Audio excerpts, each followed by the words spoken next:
Before all that, on the eve of Ireland's Six Nations game with Italy, it is time to welcome an Ulster rugby legend with 70 caps for Ireland, 2 triple crowns and a Grand Slam, as well as moments like these.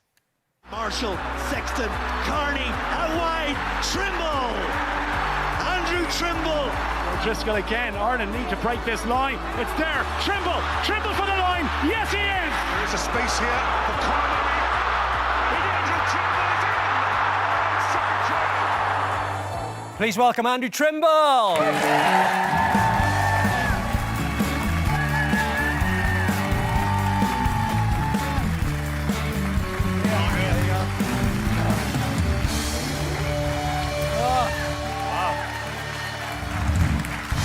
Right at the back there's a wee screen before you come on. You're watching all of that, all of the caps, the triple crowns, beating the All Blacks, all the good stuff.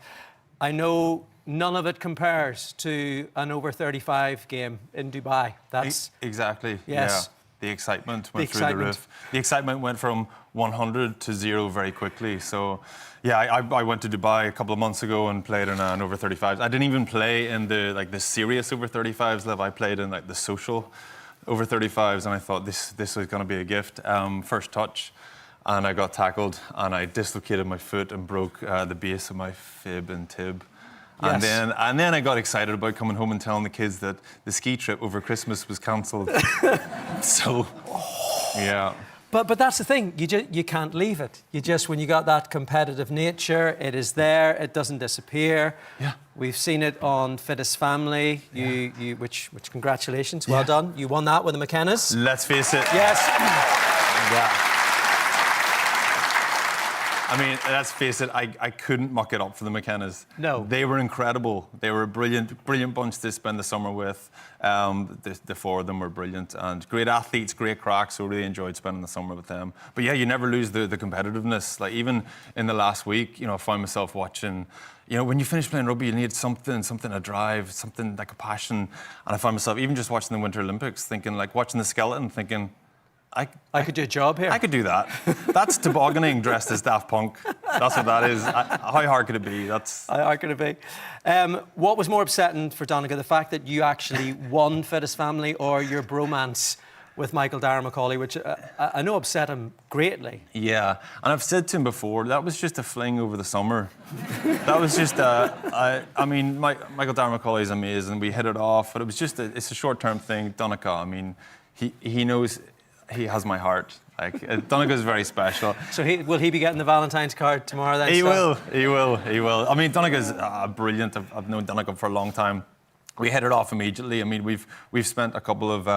we spent a weekend in Rome, actually, and with this weekend, obviously, with the Ireland team going across. So in the past, we always understood each other because if Ireland ever got beat, it was usually Donegal's fault or my fault. So he gets dropped or I get dropped. But there was Declan Kidney decided at this one particular weekend that it was both of our faults. So both of us were dropped, and we looked at each other and we thought, well, the upside, Declan explained to us, we were going to Rome anyway, you're going to be 24th and 25th men. And we looked at each other and we thought, well, that's a city break.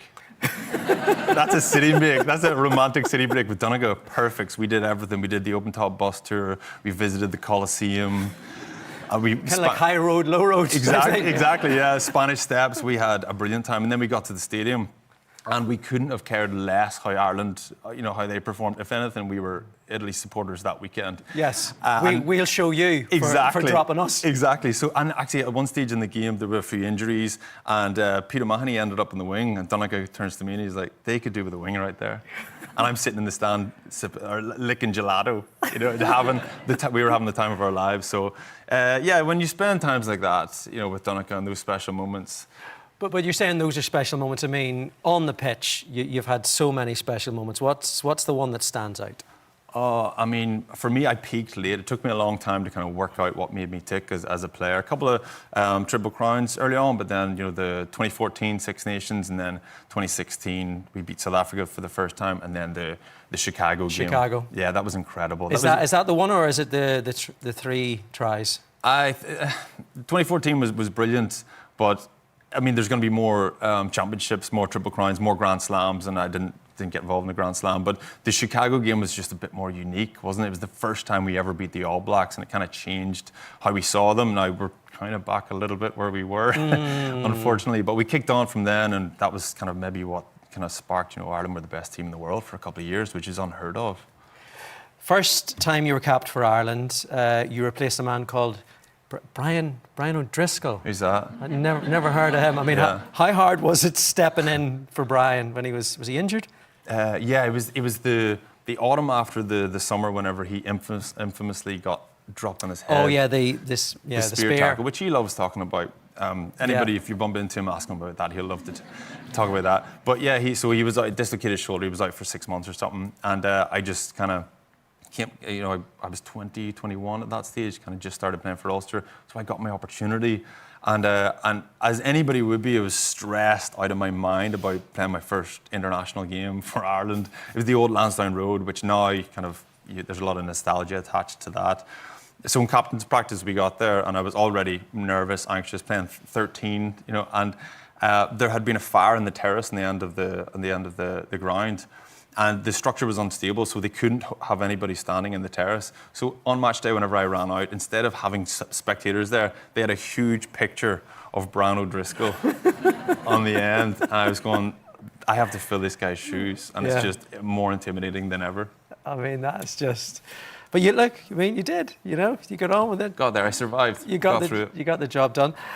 I know you're a very proud man when you pull on the green jersey. You're also a proud Ulster man. Since you stopped playing rugby, you made a documentary about identity and what that means to you and what it means to people on this island. Why was it important for you to make that? Well, for me, I think there's a lot of confusion and misunderstanding of what it is to be up north, and what it is to be Irish and British and Ulster Scots and Northern Irish, and there's all of it kind of feels like it's like a binary, simplistic understanding, and I just like the idea. That's how we grew up. I mean, it was just a binary thing. Yeah, I mean, you know exactly what I'm talking about here, but I hated that. I hated the idea of having, being put into, kind of too simplistic terms. And I think me growing up playing rugby was my opportunity to meet more people all across Ireland and represent them eventually. And I'm very proud of that. I'm very proud of my Irishness. And I grew up in Korean. I recently, not so long ago, went up to visit my mum and dad, got the train up and walked through Korean town centre. And walking through town centre, there's actually a lot more Union flags than I remember growing up. And I thought, am I more Protestant than I thought I was?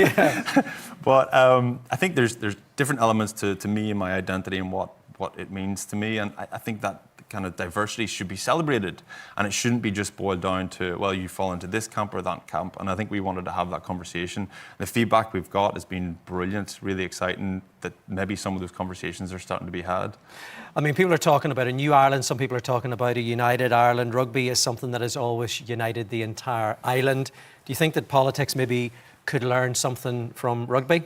Potentially. I mean, it was brilliant for me. It broadened my horizons. I met some amazing people. I had some amazing experiences, and I just got an experience that I never would have otherwise had. And rugby provided that. For me, that was rugby. For someone else, it could be music, art.